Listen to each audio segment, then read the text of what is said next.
दोस्तों, आपको सेंटर पर जाने से पहले पेपर देने आपको क्या क्या ऐसी चीजें हैं जो हर हालत में रिवीजन कर लेनी चाहिए, और जिस टेक्निक से बताऊंगा उसी टेक्निक से। ये नहीं कि बैठ कर रट्टा मारना शुरू कर दें, सब कुछ खत्म हो जाएगा। न इधर के रहोगे ना उधर के रहोगे। जो याद किए हो रट्टा मारने के चक्कर में, कुछ नया चीज रटने के चक्कर में जो पीछे का सीखे हो वो भी भूल जाओगे।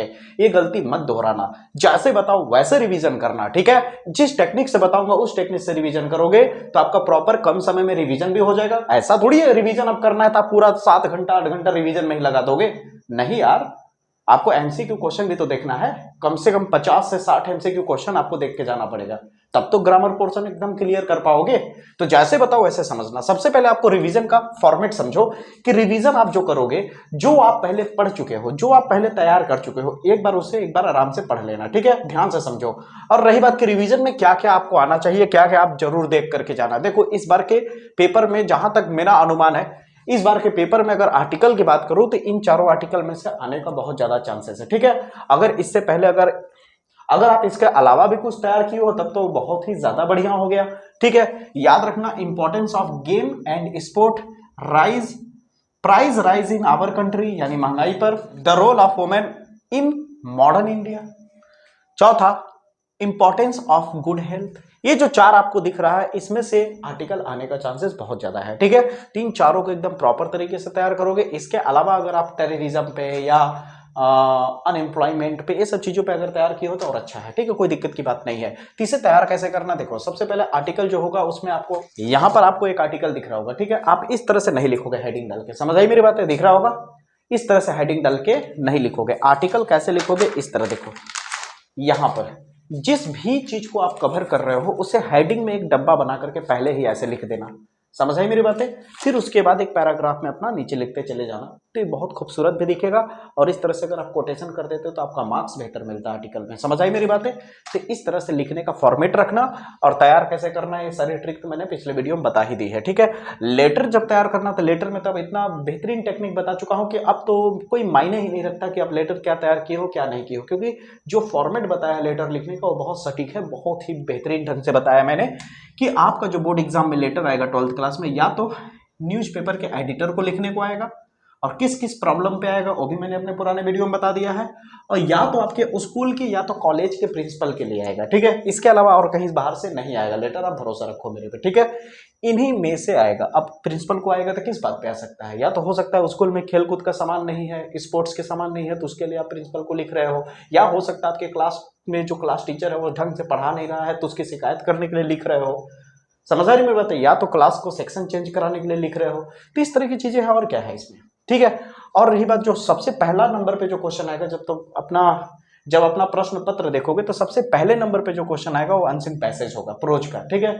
यहाँ 15 मार्क्स मिलता है, कितना, 15 मार्क्स। सोच के रखो कि अगर आपको सही तरीका पता है, देखो तुम कितना पैसेज तैयार किए हो वो मायने नहीं रखता है, तुम्हें टेक्निक सही से पता है या नहीं पैसेज को सॉल्व करने का, क्योंकि पैसेज सॉल्व करने का टेक्निक होता है, ट्रिक होता है, वो चीज भी अपने वीडियो में बताया है, समझ आए मेरी बात है। देखे तो होगी ही जहां तक है, उसी टेक्निक पे इसे कंप्लीट करना, रिवीजन करना। आप कहोगे रिवीजन में हम क्या करें, तो देखो जो भी तुम्हारे पास मास्टरमाइंड होगा उससे तुम करना क्या कि कम से कम 8 से 10 पैसेज, कितना, 8 से 10 पैसेज जिस टेक्निक पे मैंने बताया है उसी टेक्निक पे उसे प्रैक्टिस कर डालो, समझ आए मेरी बात है। उसी टेक्निक पे प्रैक्टिस कर डालो, तुम्हारा 15 नंबर यहां से, 10 नंबर यहां से, 10 नंबर यहां से, सीधे तुम्हारा 35 नंबर कंप्लीट हो जाएगा। और इतने चीज को प्रैक्टिस करने में मेरा अनुमान है कि अगर आप मेरे तरीके से करते हो तो आपको 1 घंटा आराम से लगेगा। कितना, 1 घंटा, 1 घंटे से ज्यादा नहीं लगेगा, भरोसा रखो, या हाईएस्ट जाएगा तो 1 घंटा 20 मिनट, समझ आई मेरी बातें। अब इतना जब कर लोगे तो अगला किसको रिवीजन करना, क्या क्या करना, सुनो। इतना जब रिवीजन हो जाए उसके बाद भी अभी आप टिक आउट वाले ग्रामर पे नहीं जाओगे, ठीक है। अब क्या करना है, आपको पूरा निशाना साधना है। आपको 30 मार्क्स वाले प्रोज और सप्लीमेंट्री, प्रोज से 15 मार्क्स का, सप्लीमेंट्री से 15 मार्क्स का आपका प्रश्न पूछा जाता है, लॉन्ग और शॉर्ट मिला करके, ठीक है। प्रोज से आपको एक लॉन्ग क्वेश्चन मिलेगा जो 2 दिया रहेगा, जिसमें से कोई एक करना होगा, तो जो बताया हो उसमें से कंफर्म है आ ही जाएगा, ठीक है। और 4 और प्रोज का 3 शॉर्ट क्वेश्चन देगा जिसमें से कोई 2 करना है, 4-4 नंबर का होगा तो 8 नंबर ये हो गया, यानी 15 मार्क्स। उसी तरह सप्लीमेंट्री है, ठीक है। अब रही बात, अगर आपको लगभग तैयार है तब तो आप अपना रिवीजन मार लोगे। अब बहुत लोग को ऐसा होगा कि इक्का दुक्का तैयार होगा, अब उनके पास वक्त नहीं है तैयार करने का भाई, अगर आप तैयार करेंगे तो जाहिर सी बात है समय तो है ही नहीं है, रिवीजन करने का ढंग से समय नहीं है हमारे पास बचा, तो तैयार कहां से नया चीज करें। अगर आप रट्टा मारने बैठोगे तो एक 80 वर्ड का लॉन्ग आंसर लिखना पड़ता है, उतना ही तैयार करने में आपका पूरा दोपहरिया निकल जाएगा। समझ आई मेरी बातें? तो आप इस टेक्निक से तैयार करना। यहाँ एक पेपर दिख रहा होगा, ठीक है, एग्जाम का पेपर दिख रहा है, इसी तरह लिखा जाता है, ठीक ना। तो आप जब भी लॉन्ग आंसर तैयार करना तो ऊपर की 1 से 2 लाइन तैयार करना उसी का, और नीचे से 1 से 2 लाइन तैयार करना, ठीक है। उसके बाद वो जो प्रश्न पूछा गया है उसका हिंदी वर्ड देख लो क्या है, और उसका उत्तर जो दिया है आंसर उसका हिंदी वर्ड देख लो क्या है। फिर उसके बाद बीच में जो बचा हुआ पोर्शन है उसे अपने हिसाब से बना के भर देना, ठीक है। थोड़ा बहुत तो टूटी फूटी ट्रांसलेशन कर ही सकते हो, आपका मार्क्स फुल मिल जाएगा, नहीं कटेगा, भरोसा रखो, ठीक है। चलो आगे बढ़ते हैं। फिर उसका सेंट्रल आइडिया आएगा। तो सेंट्रल आइडिया आपने पिछले वीडियो में बता दिया था कि 3 इंपॉर्टेंट सेंट्रल आइडिया है, इसलिए इन तीनों को मैंने चुना था, क्योंकि जो आपका पोएट्री से एक्सट्रैक्ट आता है, जो पैराग्राफ आता है जिसमें 3 क्वेश्चन दिए होते हैं और 6 मार्क्स का पूछा जाता है, ठीक है। 3 क्वेश्चन जैसे कि यहाँ पे आपको दिख भी रहा होगा, ठीक ना, 3 क्वेश्चन दिख रहा होगा, ये कितने मार्क्स का पूछा जाता है, 2-2 नंबर करके 6 मार्क्स होता है, ठीक है। उनमें क्या होता है ना कि ज्यादातर एक क्वेश्चन फिक्स होता है जिसमें आपको पोएट का नाम पूछा जाता है कि ये जो पोएम है इसके पोएट कौन है, ठीक ना, इसके पोएट कौन है। तो जैसे यहाँ पे देख सकते हो माई मदर एट 66 है, तो इसको लिखने वाले कौन है, कमला दास है। उसी तरह से मैंने तीनों का लिख दिया है, ठीक है।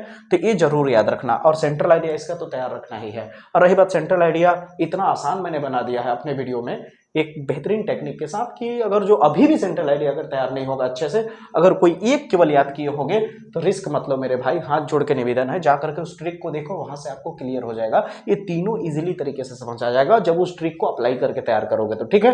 यहां तक क्लियर हुआ। अब इसके बाद क्या करना है देखो। अब दोस्तों पोएट्री से अगर आप देखो तो यहाँ एक पैराग्राफ दिख रहा होगा, तो इस तरह से पैराग्राफ लगभग आप 7 पैराग्राफ की प्रैक्टिस करना विद क्वेश्चंस, राइट। यहाँ पे जो क्वेश्चन दिया है उस क्वेश्चन के साथ उसका आंसर किस तरह से लिखना है वो भी मैंने ट्रिक बताया है, मुझे पता है कि आप देख चुके होंगे, इसीलिए तो मैं बोल रहा हूँ कि बस उसी टेक्निक से आप तैयार कर लेना, ठीक है। इतना अगर आप कर लेते हो, 2 नंबर तो ऐसे भी फिक्स रहेगा आपका इसमें एक्स्ट्रैक्ट पैराग्राफ में से, जो क्योंकि 6 नंबर का है, 2-2 नंबर का बटा हुआ है, जिनमें से एक क्वेश्चन मैंने बता दिया कि 90% चांस है कि आपको क्या पूछेगा, पोएट का नाम पूछेगा कि लिखने वाला कौन है, ठीक है। अब देखो ध्यान से, जब ये सब काम तुम्हारा हो जाएगा, कंप्लीट हो जाएगा तुम्हारा, ठीक ना, ये जब कंप्लीटली तुम्हारा फिटेंट हो जाएगा ये चीजें, फिर भी तुम्हारे पास बहुत समय बचा होगा क्योंकि तुम्हारा 2 बजे पेपर है, ठीक ना। फिर उसके बाद क्या करोगे, ग्रामर पे आ जाओगे, ठीक ना। अब अपना ग्रामर पोर्शन तैयार करना शुरू कर देना जितना भी है, ठीक ना। उनमें से अनगिनत चीजें आपको पहले से भी पता होगी, साल भर से ऐसा तो है नहीं कि कुछ किए नहीं होगे, थोड़ा बहुत किए ही होगे, ठीक है। और बाकी जो बचा हुआ है उसे कवर करना शुरू कर देना, ठीक है। और कम से कम जब पेपर देने से पहले, याद रखना, सेंटर घर से निकलने से पहले कम से कम आप 50 MCQ जरूर तैयार करना, ठीक ना। जितने भी वायरल MCQ है वो 50 MCQ आपको तैयार होना ही चाहिए दोस्तों, तब जाकर के आपको मजा आएगा, ठीक है। ये सारे MCQ मेरे चैनल पे आपको मिल जाएगा, चिंता मत करिए, ठीक है। और रही बात आपको ग्रामर का, जो इक्का दुक्का टॉपिक छूटा हुआ है वो आपके पेपर से लगभग 5 घंटे पहले सब कुछ कंप्लीट कर दूंगा, ये भरोसा रखिए मेरे ऊपर, ठीक है। अब इस तरह से आपको रिवीजन करना है, कोशिश करना है कि आपके पेपर देने जाने से पहले 2 घंटे पहले आपकी ये सारी चीजें रिवीजन हो जाए। अब आप कहोगे तब 2 घंटा बाद, जो 2 घंटा बचा होगा उसमें क्या करेंगे, उसके बाद देख लेना जो तुम्हें छोटा छटका लगे, या फिर तुम्हें बैकअप प्लान बनाना है। जैसे मान लो तुम आर्टिकल लिखे, 4 आर्टिकल तुम्हें फिट एंड तैयार है, अब तुम्हें डर लग रहा है कि अगर इन चारों में से ना आए तो क्या करूंगा, तो वहां पे बैकअप प्लान बनाया वहां पर क्या होता है कि बैकअप प्लान बनाया जाता है टॉपर बच्चों की तरह। टॉपर बच्चों का नोटिस करना, मार्क्स जल्दी गिरता नहीं है, वो हमेशा कुछ ना कुछ जुगाड़ करके लिख ही लेते हैं। क्यों? क्योंकि आप सीधे सीधे जाते हो, आर या पार, इतना तैयार होना चाहिए, ये आया तो आया, नहीं आया सनम चाहे जाए सनम, इस तरह से। लेकिन वो क्या करते हैं, नहीं, ये अगर नहीं आया तो मेरे पास बैकअप प्लान क्या है, तो बैकअप प्लान बनाना आर्टिकल का, लेटर का, समझ आए मेरी बातें। बाकी तो सब कुछ इजी है, बहुत आराम से आ जाएगा। जो लॉन्ग आंसर दिया है, शॉर्ट आंसर दिया है मैंने, उन्हीं में से आएगा, चिंता मत करो। प्रोच का भी मैंने बता दिया है कौन कौन से क्वेश्चन तैयार करना है, सप्लीमेंट्री का भी बता दिया है, तो डर किस बात का, बस उस पर आपको चलना है, करना है, समझ आई मेरी बातें। उम्मीद करता हूँ ये सारी चीजें आपको एकदम अच्छे से क्लियर हो रही होगी, ठीक है। आपको पता ही है दोस्तों कि ये पेपर आपका लास्ट है, इसके बाद आपके पास गर्मी की जो छुट्टी मिलेंगी, अगर उस गर्मी की छुट्टी का सही इस्तेमाल करना चाहते हैं तो आप इस चैनल को जरूर जाकर के सब्सक्राइब करना, क्योंकि वहां पे रीजनिंग मैथ हो, करंट रीजनिंग मैथ हो, जीएस हो, एनडीए की तैयारी हो या सीयूटी की तैयारी से रिलेटेड जितनी भी बेसिक कॉन्सेप्ट या बेसिक चीजें होती हैं, पूरे ट्रिक के दम पे मैं समझाऊंगा वहां मैं एक्टिव रहूंगा, आपका साथ नहीं छोड़ूंगा, बस आपको मेरे साथ रहना, ठीक है दोस्तों। मुलाकात होगी अगले वीडियो में, तब तक के लिए जय हिंद।